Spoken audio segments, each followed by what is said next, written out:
they put hot honey sauce on the snack wrap? McDonald's outdid themselves again. The classic snack wrap we all know and love, paired with the sweet heat of hot honey sauce? Just what we needed to make it even more perfect. You know the drill. So go to McDonald's and try it today.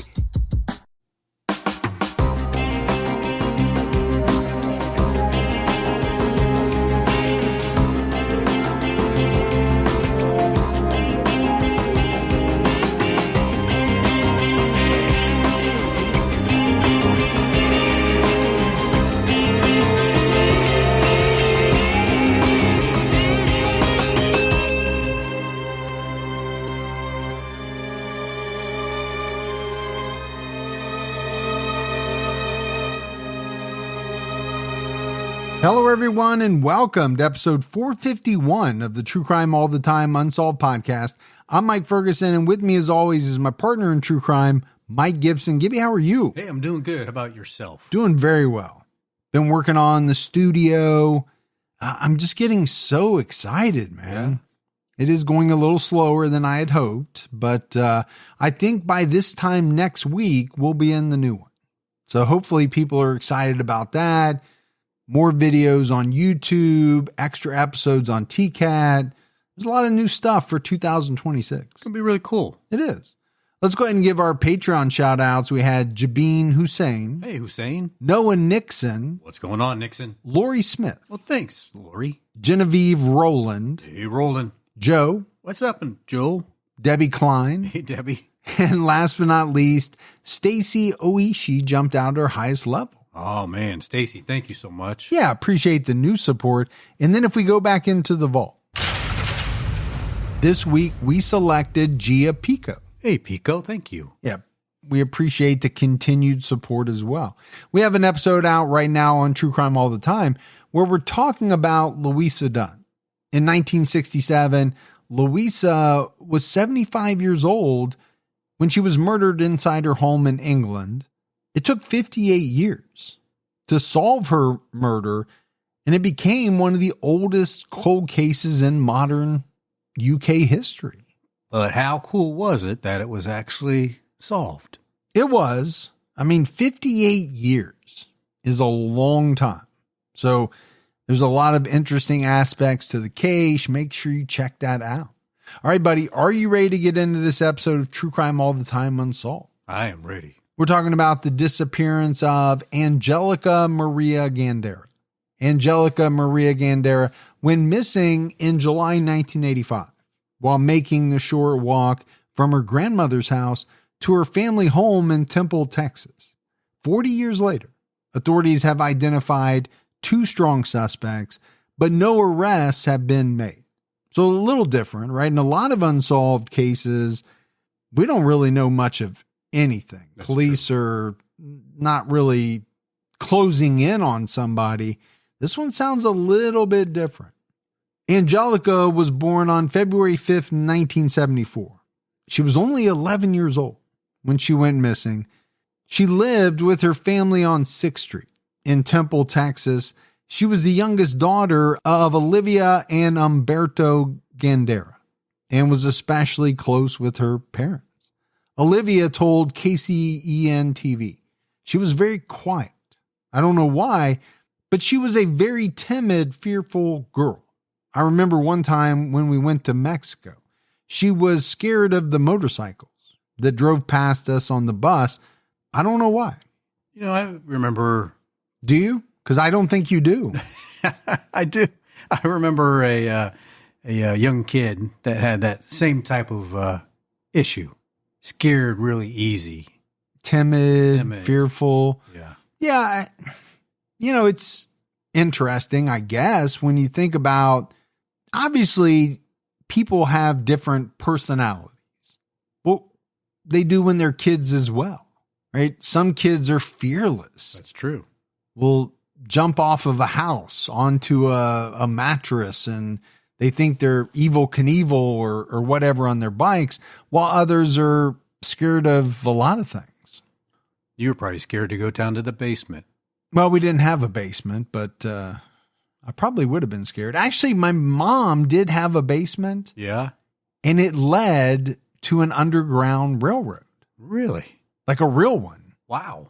Now, it was caved in. Yeah. But if it hadn't have been, we could have walked across or underneath the street. The town I lived in was like a hub. Yeah. For the Underground Railroad. That's interesting. Yeah, it was an old house, and there was a tunnel that was part of the Underground Railroad. Some history right there. Yeah, absolutely. Angelica's older sister, Laura Mendoza, said she really wasn't into sports. She was a homebody. She loved to play, go to my grandma's a lot. She was really special and kind, loving. Angelica went missing on July 14th, 1985. That day, her family was going out to their farm in the country. Angelica didn't want to go. Instead, she decided to spend the afternoon with her grandmother, who lived just 3 blocks away. The walk normally took less than 10 minutes. I mean, 11 years old, to walk 3 blocks, wouldn't give it a second thought. Well, probably a walk she had made many times. Yeah. Right, to her grandma's house. I mean, you and I grew up in the 80s. I walked all over the town or rode my bike, one or the other. I didn't think about it. Apparently, my parents didn't think that much about it because they let me. They didn't worry about you, They knew that you'd be home at some point. Well, usually for dinner. Yeah. Because I was always into dinner. On her way to her grandma's house, Angelica stopped by her friend's house to see if she wanted to go with her. Her friend said no, so Angelica proceeded alone. Around 5:30 to 6 p.m., Olivia Gandara called her mother to check on Angelica. She was told Angelica left the house at 5, meaning she definitely should have been home by that time. Angelica's parents thought, well, maybe she stopped at her friend's house, lost track of time, but a phone call revealed Angelica wasn't there. And I think, you can put yourself in the position of the parents. And we see it very often in unsolved episodes. There's an inkling on the part of family that, well, maybe something's not right. Yeah. But we're not sounding all the alarm bells yet because it could be a bunch of different things. They immediately thought, well, she most likely stopped by her friend's house. But when you make the phone call and find out that she didn't, okay, then that level of worry goes up, right? It's like the DEFCON system. You get a piece of information, you go up a notch. You get another piece of information that makes you even more worried, you go up another notch. It just keeps elevating. Until it's essentially full-blown panic at some point. Because let's not forget, right? She was 11 years old. She also wasn't the type of kid to just wander off or stay out late. Her parents continued calling family members, but none of them had seen Angelica. The family also went to their local park, but she wasn't there. So full force panic at this point. I think so. I think you've exhausted a number of options, and you're probably about as worried as you can be. So that's when they called the police to report Angelica missing, but they also continued their search. Laura Mendoza recalled the KCEN TV. The first thing we did is started going up and down the streets, going into the park, going everywhere, looking, going in the alleys, calling out her name. We were just up and down everywhere looking, knocking on doors. I don't think there was a door here in the area that we didn't knock on. I think I would be the same way. I think you would be as well. Like you would just not leave any stone unturned. Yeah. And I think we're not alone, right? You would lump almost every parent into that bucket where, for most of us, there's really nothing we wouldn't do for our kids. And as you said, there's definitely no stone that would be left unturned. Now, you can't say that about everybody. There are some bad parents out there who just don't care. But I think that is a very, very small percentage. Police conducted door-to-door searches in the neighborhood over the next several days, and they did hundreds of interviews. Police suspected foul play due to Angelica's young age. And investigators soon learned of two troubling incidents that could be connected to Angelica's disappearance.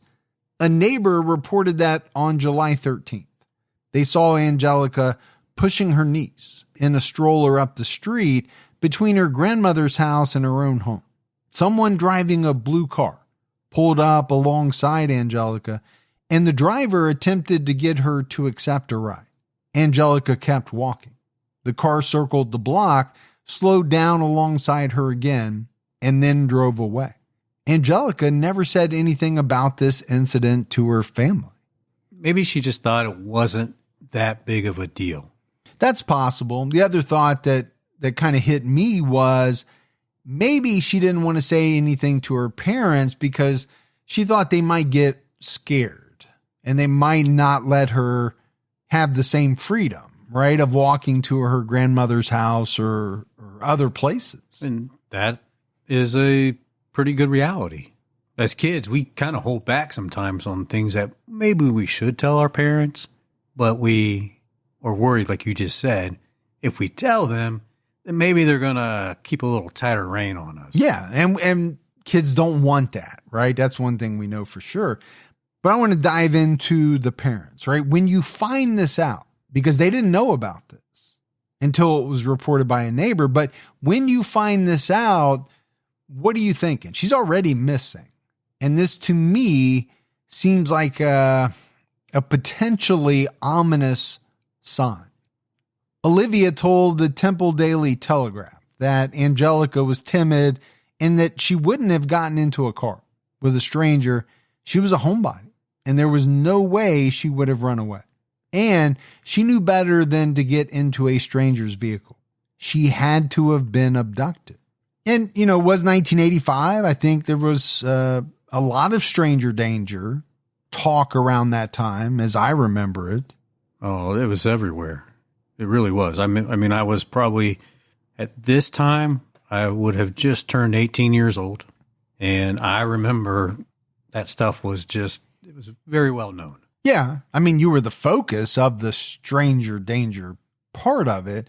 I was only 12, so I was getting the message of stay away from strangers like this guy. Yeah. I remember they had your picture up on some of the posters. Yeah. I don't know why to this day still. It was my early modeling years. Hey, you want to do this poster for us? Sure. Oh, that'd be a bad gig. And then it turns out to be that you're now the poster guy for some anti kidnapping campaign or something like that. Around 5 to 5:30 p.m. on July 14th, two children in the neighborhood saw Angelica in Jackson Park, which was about a block from her house, next to a 1977 Chevy truck with an unidentified white male and female. The hood, front fender, and bed of the truck were painted red and white. The doors were blue and white, and the top of the truck was white. The vehicle was dirty, dented, and in general disrepair. It's also kind of a heck of a description of a truck. I mean, that's not something that you're going to see every day. Yeah. A truck with that many different colors, let alone the, aspect of it being dirty, dented, and just kind of in bad shape. I just feel like it would be something you could identify. Yeah, it's going to stand out, right? The children claim that the following day, they saw Angelica with the same couple in the same park. But detectives were never able to find the vehicle or identify the man and woman. Police located the owner of the blue vehicle 2 days after Angelica disappeared. They did extensive interviews and administered a polygraph, which the owner passed. Police also searched the vehicle, but didn't find any evidence linking it to Angelica. So they got to cross that guy off the list. Well, it sounds like they did cross him off the list, but why? Was it solely based off of a polygraph? If so, then I think today we would say, not crazy about that. Right. In 1985, they did place a lot of weight on polygraphs. much more so, I think, than they do today. On August 1st, 1985, it was reported that a clerk at a Shamrock convenience store in San Antonio had reportedly seen Angelica on several occasions in late July. But it's important to note, Gibb, San Antonio is about 150 miles south of Temple. So a good hike. Yeah. I wouldn't be hiking it, but I know what you mean by hike. And this is, they're saying late July, so they're saying after she was reported missing. Yes, a couple of weeks at least. The girl who resembled Angelica was always dropped off by a man in a car. She went inside the store alone while the driver waited across the street. She was always quiet and seemed to be tense and in a hurry. After learning about Angelica's disappearance, the clerk tried to delay the girl the next time she came in by offering her a drink, then going to the phone to call the police. At that point, the driver got out of the car, went inside, grabbed the girl, and told the clerk not to say anything. That's super suspicious. Yeah, very. I mean, obviously, this clerk already had some kind of sense, right? That something wasn't right here when it came to this girl. The clerk didn't think she was, acting right, thought she was nervous, in a hurry. Well, that's one thing. But then when this guy comes in, grabs her, takes her out quickly, but says to the clerk, hey, don't say anything. All right, alarm bells for sure. Big time. The clerk wasn't able to describe the man, and the account has not been confirmed. And, let's face it, it's one of the problems in these types of cases. There's always going to be a lot of reported sightings when someone goes missing, but when you're not able to confirm them, I think it makes it tough.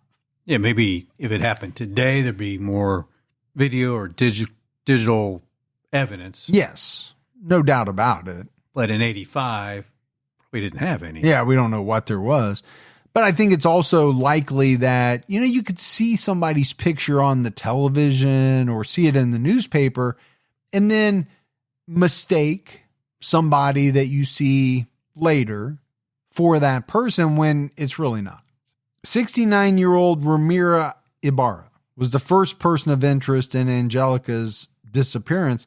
Ibarra was in a relationship with Angelica's aunt, who lived next door, and eventually married her, per the Temple Daily Telegram. Angelica's sister, Laura Mendoza, recalled that Ibarra wasn't friendly, and they had very little contact with him.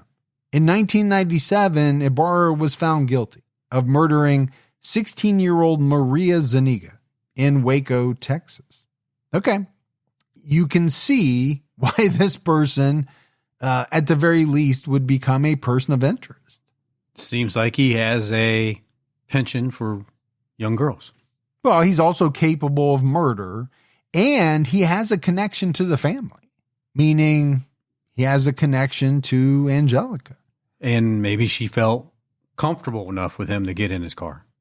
Yeah, remember her mom said, she knew about stranger danger. No way would she get into a stranger's car, but would she get into her aunt's boyfriend's car? Yeah, probably. Maria came to Waco from Mexico in 1985 and intended to enroll in school. She was taking English classes at McLennan Community College. Maria was babysitting her nephews on the morning of March 6, 1987. Later that day, her brother found her body in a back bedroom of her home, which was locked. Maria had been dead for a few hours. She was sexually assaulted and strangled to death. And it was just 6 hours later that police arrested Ramiro Ibarra, an acquaintance of the family. One witness told police he saw a maroon Pontiac Grand Prix leave Maria's home at 10:30 a.m. with two men inside. A family member gave police a description of an acquaintance and a description of his vehicle. The description of the man and car matched witness descriptions of the man seen near the house. Police went to Ibarra's home and they saw a car that matched the description given by the family member and witnesses. He was arrested minutes later with what were said to have been fresh scratches on his face. And there was evidence on Maria's body showing she fought back against her attacker. And it's never good, Gibbs, when police haul you in to talk to you. You know, a lot of times they do look at your body. They ask you to take off your shirt or whatever, right, and you got a bunch of scratches on you. This one's pretty obvious because he had them on his face. You know, many people, when they're being assaulted, they fight back. Which is great. Right? It's human instinct, that kind of fight to survive instinct. I mean, you're doing that because you want to get away. You want to survive. But by default, if you don't get away, at least you're marking your predator.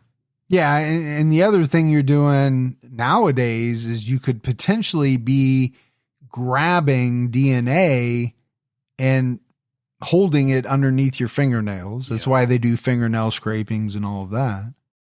Quince is all about elevated essentials that feel effortless. Designed for layering and mixing, each piece helps build a timeless wardrobe made to last. With versatile silhouettes and thoughtful details, they're the kind of styles you wear again and again. And they've got all the wardrobe staples with quality that's made to last. 100% organic cotton sweaters, premium denim made with stretch for all-day comfort, luxe cotton cashmere blends, perfect for the changing seasons. Basically, everything you need for a wardrobe that actually lasts. Quince works directly with only safe, ethical factories and cuts out the middlemen, so you're not paying for brand markup, just high-quality clothing. My wife and I have been buying a lot of stuff from Quince.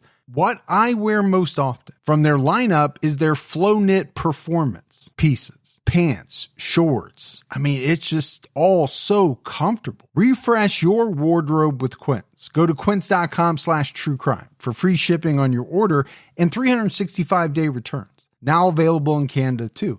That's QUINCE.com/truecrime to get free shipping and 365-day returns. Quince.com/truecrime. You know, when Gibby and I started this podcast 10 years ago, yes, and it's almost been 10 years now, there was a lot that we had to figure out. How to research, how to actually put out a podcast. But there was also doubt. What if no one listens? What if we fail? But one thing that made merchandise very easy was Shopify. Their expertise, helpful tools, and easy-to-use platform made selling our podcast merch simple.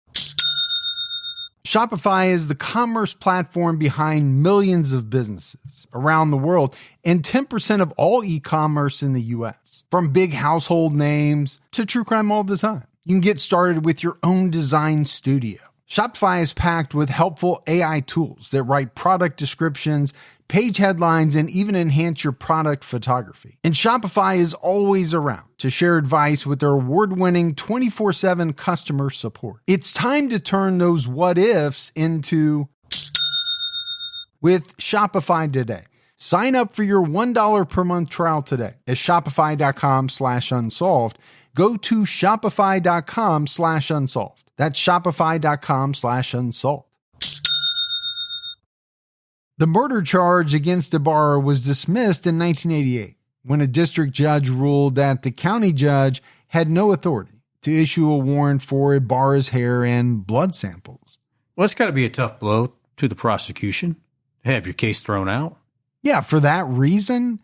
And it seems so strange to me. Okay, so this judge is saying that the other judge had no authority to issue a warrant for this guy's hair and blood. Can we not just get a new order from this judge to get it? But why is the case being thrown out? This is murder. After the law changed in 1995, investigators had another chance to get a warrant for evidence, and then they rearrested Ibarra. He went to trial in September 1997. The court heard that there was a 1 in 166,666,000 chance that someone other than Ibarra sexually assaulted and strangled Maria.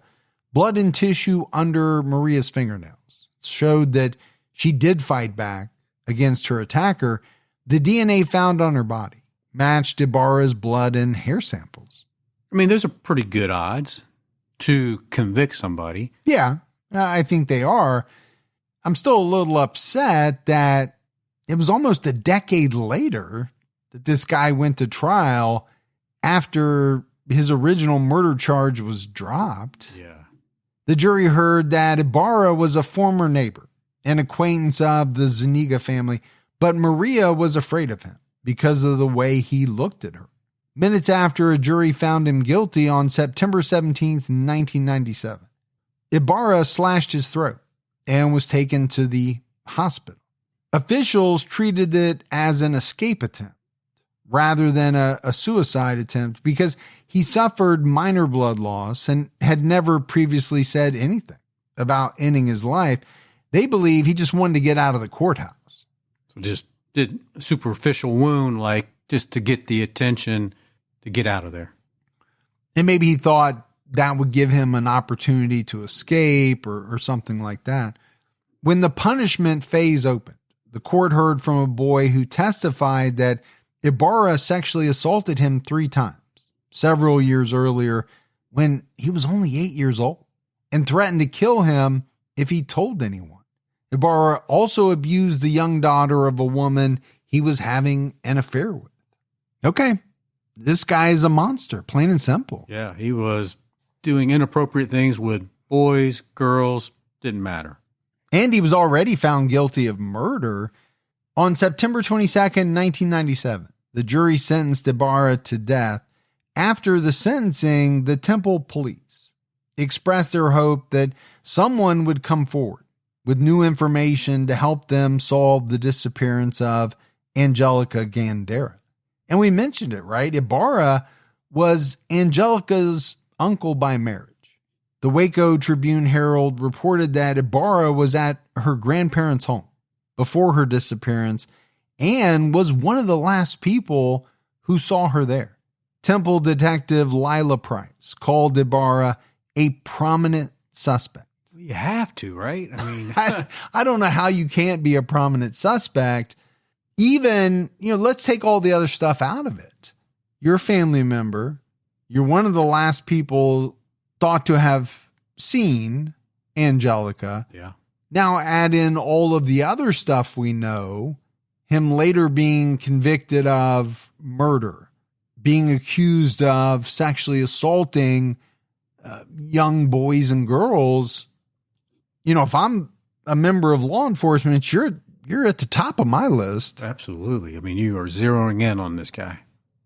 KCEN TV reported that during the trial, Ibarra's former girlfriend told police that he confessed to doing something very bad in 1985, but he never elaborated on what he did. She also said that he once brought her to Cameron Park in Waco, and the area had a bad smell. Ibarra told her he killed the dog.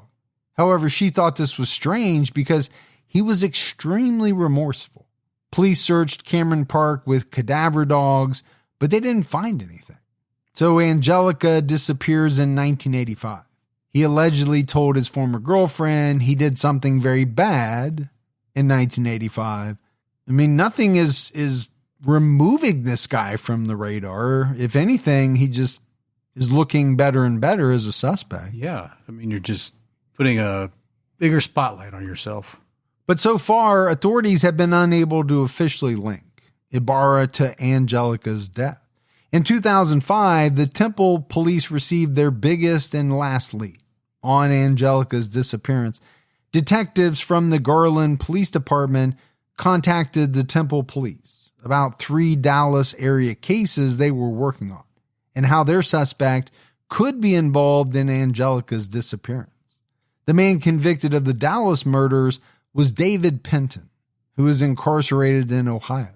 Penton was previously in the Army. On November 23, 1984, while stationed at Fort Hood, Penton was charged with the death of his 2-month-old son. A medical examiner concluded that he violently shook his son to death in a fit of rage because the baby wouldn't stop crying. Penton pleaded guilty to involuntary manslaughter and received a 5-year sentence. He fled while on bond pending his appeal. The Dallas area murders were committed during his time on the run. But Penton was also linked to a murder in Ohio.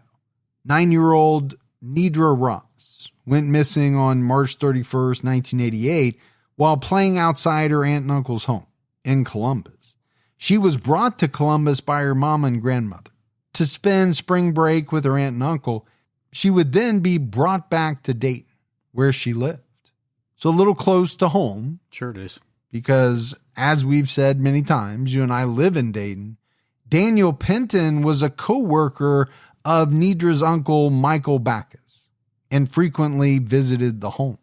Police said Penton took Nidra and 2 cousins to McDonald's for breakfast on the morning of March 31st. He returned the kids to the house and left for his own home around 1 p.m. while Nidra was playing in the yard. Nidra's uncle called her for lunch at 1:30, but she wasn't there. Penton helped the family search the neighborhood that evening, and then he was arrested on April 13th on a fugitive warrant from Texas. He was questioned about Nidra's disappearance. The Columbus police said Penton could not account for his time between 1 and 3 p.m. on March 31st, and his alibis didn't check out. However, he was not officially charged because of a lack of evidence. So, let's look at these 2 guys, right? Ibarra, Penton. They have some things in each of these cases that are really going against them.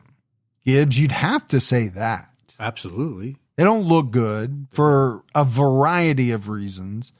When you can't count for your time, or you give alibis and they turn out to be false, okay, you don't look great, but there is a huge chasm. And I know I've said this before, between looking guilty and the authorities being able to put enough evidence together to prove guilt and to even take you to trial. And that's the tough part. It really is.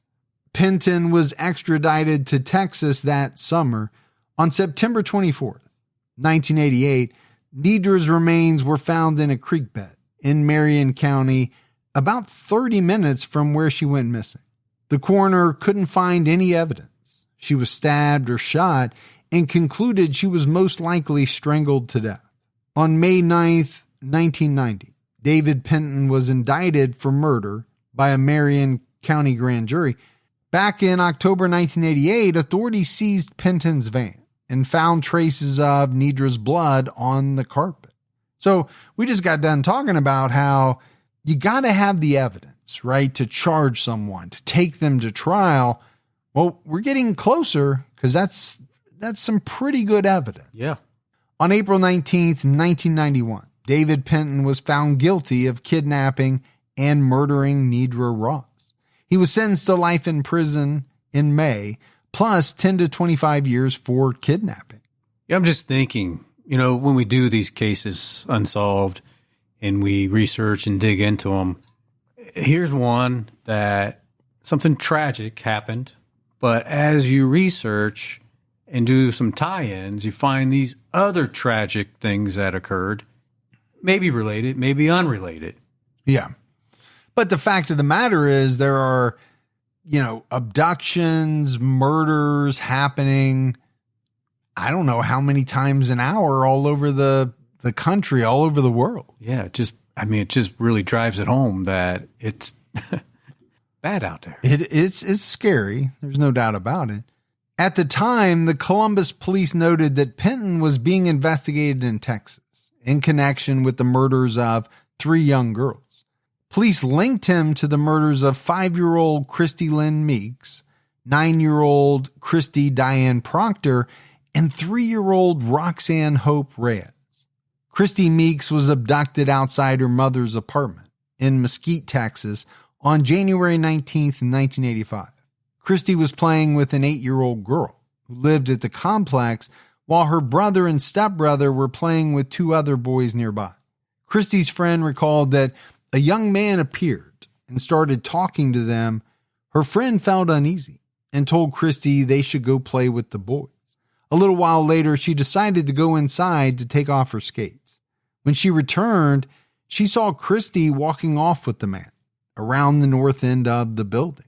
On April 3rd, Christy's body was found floating in Deer Haven Cove in Lake Texoma. She was identified 2 weeks later. Wow, Gibbs, this is a 5-year-old. Yeah, it's rough. On February 15th, 1986, 9-year-old Christy Diane Proctor was reported missing by her family. She was walking from her apartment to a friend's house and was abducted while walking. Christy's skeletal remains were found under a mattress in a field in Plano on April 9th, 1988. On November 3rd, 1987, 3-year-old Roxanne Hope Reyes was abducted behind her mother's home at the Meadow Terrace Apartments in Garland while she was outside picking flowers. A playmate saw Roxanne get into a gray 4-door sedan with a man after he promised her ice cream and candy. It's believed Reyes thought Penton was her father's friend because he had been seen around their apartment complex. And, that's, we're talking about 3 young girls, right. 2 of them extremely young, but this idea that a very young child could be lured into a car with sweets, ice cream, candy, that's not a new notion. No. That is a big part of, the stranger danger stuff that you and I were hearing in the 1980s, and it continued on. People talk about it to this day. They do. It's can you say it's like a old cliche? Well, yeah, but it's true. Yeah, it's something we heard all the time. Someone offer you candy. It's like the white windowless van that people would say stay away from. Yeah, unfortunately, a lot of that stuff, most of that stuff was rooted in some kind of real life thing, right? So, yeah, not every white windowless van has a predator inside, but some of them do. My kids to this very day are scared of white windowless vans. Yeah. I'm okay with that. You don't need to be around them. Stay away from them.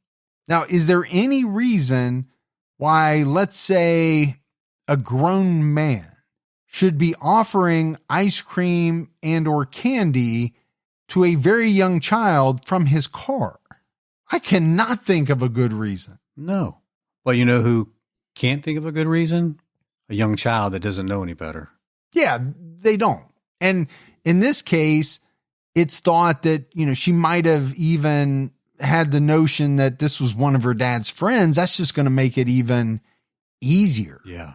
For the lack of a better word, right? For a predator to get her inside his car. Homes.com knows that when it comes to home shopping, it's never just about the house or condo. It's about the home. And what makes a home is more than just the house or property. It's the location and the neighborhood. If you have kids, it's also schools, nearby parks, and transportation options. That's why Homes.com goes above and beyond to bring home shoppers the in-depth information they need to find the right home. And when I say in-depth, I'm talking deep. Each listing features comprehensive information about the neighborhood, complete with a video guide. They also have details about local schools with test scores, state rankings, and student-to-teacher ratio. They even have an agent directory with the sales history of each agent. So when it comes to finding a home, not just a house, this is everything you need to know, all in one place. Homes.com. We've done your homework. Roxanne's body was found on May 19th, 1988.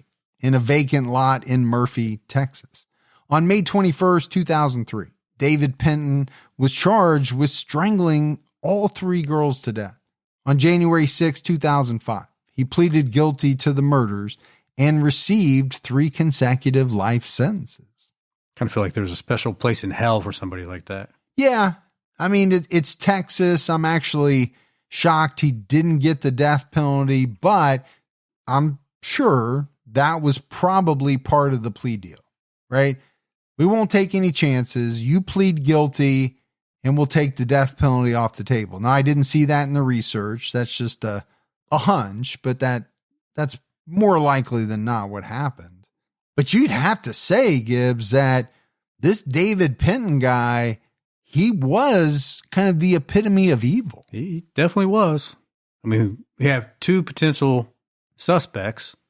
One that was closer to Angelica, And then you have this guy that just was pure evil, not as close to Angelica's family, but still operating in and out of the area. And had no qualms of killing young girls. In March 2007, authorities announced that they considered David Penton a person of interest in the disappearances of Angelica Gandara, Amber Crum, Era Johnson, and Shannon Sherrill. 2-year-old Amber Nicole Crum was last seen inside a truck in Dallas at 9:45 a.m. on December 26, 1983. The truck belonged to her mother's boyfriend, who parked outside a McDonald's grocery on Murdoch Road, 2 blocks from their home. Her mother's boyfriend went inside the store for a few moments, and when he returned, Amber was gone. Man, what a nightmare. Yeah, that would be a nightmare situation. I hate to, cast aspersions on this guy, but I can only speak for myself. I would never leave a 2-year-old unattended in a car, even if I was just running in somewhere for a minute. I just wouldn't do it. Yeah, I wouldn't either. Too much risk. 5-year-old Era Denise Johnson was last seen in her bedroom in her family home in Big Sandy, Texas, on April 2nd, 1986, between 1 and 2:30 a.m. The back door to the home was left open, and Era's dark orange bedspread was also missing. David Penton was known to be in the area and allegedly mentioned Era's case to a cellmate. And we just got done talking about the 3 murders for which he was convicted. Not hard to believe that this guy could have been involved in some of these disappearances and murders as well. Yeah, I mean, he was really a sick guy. He was. 6-year-old Shannon Marie Sherrill went missing behind her family's home in Thornton, Indiana on October 5th, 1986. She was playing hide and seek with about 10 other children around 1:30 p.m. Bloodhounds traced Shannon's scent to a nearby cornfield and cemetery, but lost the trail. Penton also told cellmates he abducted and murdered Shannon.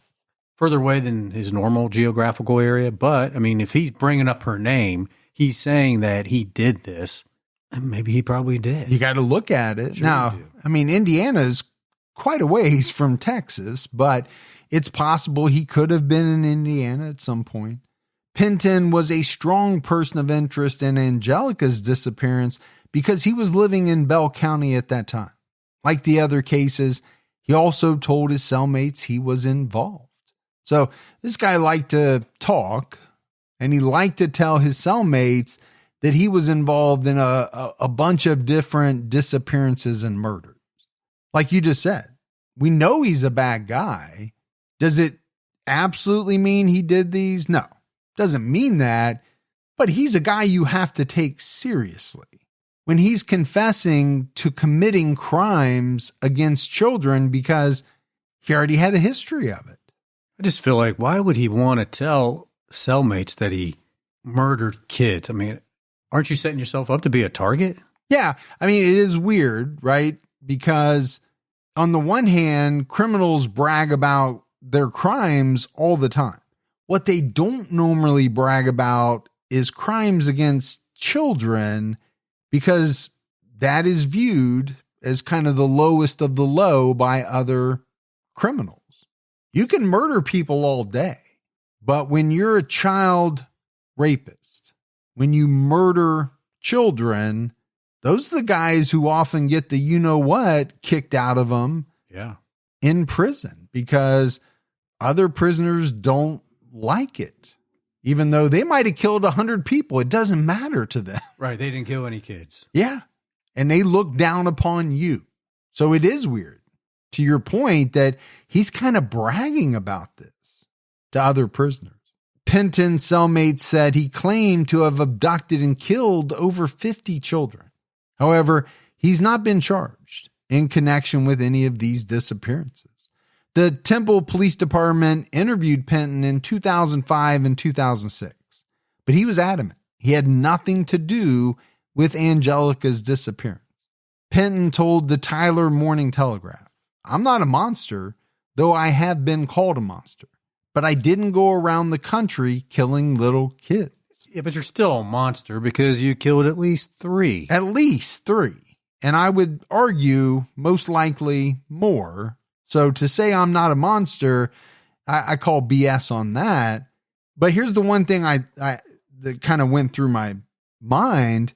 We mentioned his plea deal, right? It sounds like they took the death penalty off the table. But if he were to admit to another murder or other murders, it's possible that he could get the death penalty. Absolutely. So I think he probably has a vested interest in not admitting to any of these murders. Now, he might tell his cellmates, but he's not going to tell the police, even if he did it. He claimed his fellow inmates pinned the crimes on him to get reduced sentences, saying, people are going to believe what they want to believe about me, and there's nothing I can do. I mean, like I said, I'm sitting in prison and I can't clear my name. Well, a lot of people are going to believe it because you killed 3 young children. Yeah. Let's not forget that, buddy. It's not a far leap to think you could have done this. Angelica's sister, Laura Mendoza, told the Temple Daily Telegram in 2023, I was told Penton had trophies he had collected from victims, such as locks of hairs and panties. A few years ago, police collected Angelica's DNA to see if it matched DNA collected at his home. A detective told us Penton mentioned Angelica's name at one time, but he was never charged in her disappearance. Deputy Chief Jeff Clark of the Temple Police said, so after those multiple interviews, it just kind of led, I guess you could say, to a dead end because there was nothing there, really. It didn't generate anything that detectives could follow back up on to actually connect him with her disappearance. And amazingly, Gibbs, this guy is eligible for parole in our home state of Ohio in 2027. This is next year. Yes, that is scary. But the good news is if he is released, he'll be transferred to Texas to serve his 3 life sentences. So, okay. So he's doing the term in Ohio for the shaken baby, and then he'll go to Texas to serve for the 3 murders. Yeah, the murder of the 3 young children. In 2023, Deputy Chief Clark told KCEN TV there was no physical evidence in Angelica's case, saying, and that's the difficult part of this case, at least to our knowledge, there's no one that witnessed her actual disappearance. And so there was never any sort of a crime scene located. The only thing investigators had to go on was just the description of clothing that her family had given them. However, police do have Angelica's DNA in a database for comparison if necessary. Laura Mendoza told KCEN TV that she doesn't expect Angelica to be alive, but her faith gives her peace. The family hopes someone knows something and will bring them closure one day. Angelica Gandara was last seen wearing black shorts, white socks and sneakers, and a black and white shirt with the word Sassoon on the front. You can view an age-progressed photo of Angelica on the National Center for Missing and Exploited Children's website. Anyone with information about the case or Angelica's possible whereabouts is urged to contact the Temple Police Department at 254-298-5500.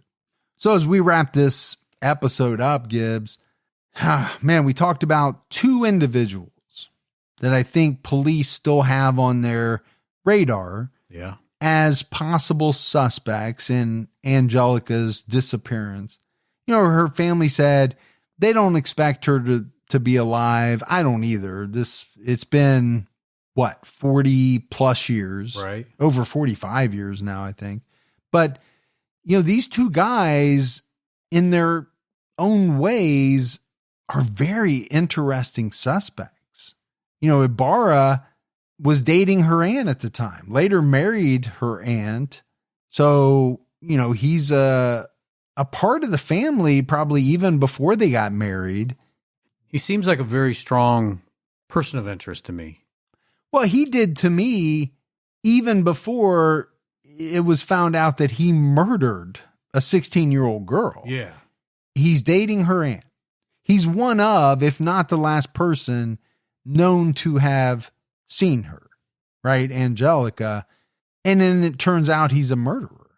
So, he's pretty strong. And then I don't even know what to think of this David Penton guy. He is just an absolute monster. This guy picked victims that were, 3, 4, 5, 6, 7, 8 years old. Just the most vulnerable population you can think of. I'll be surprised if he makes it through prison in Texas. Alive. Yeah, I'm surprised somebody hasn't already shanked him. Yeah. But I think when he goes there for those 3 murders, they're going to find out. And I would be surprised if he makes it. Yeah, I wouldn't doubt it.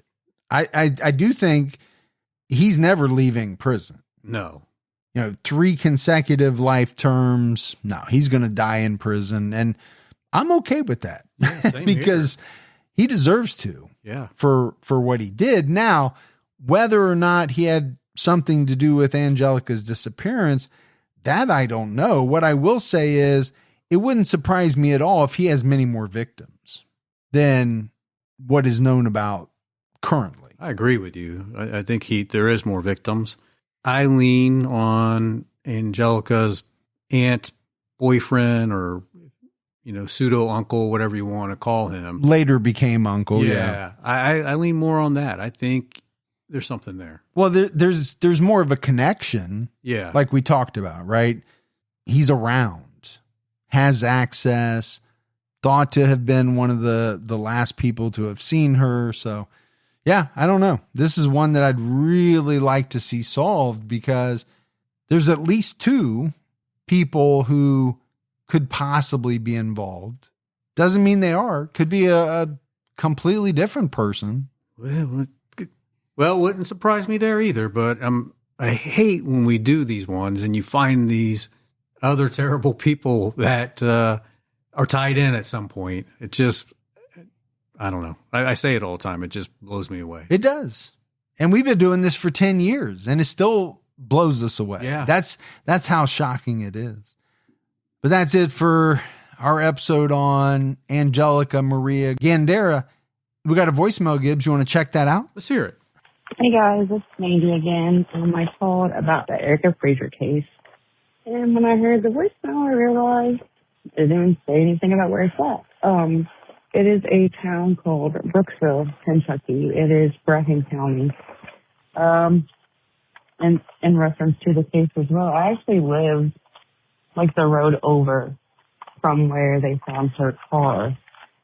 And later on, after they found the car and all this stuff was going on, there's actually someone who had admitted to being there when she disappeared and being one of the people that were involved in her disappearance.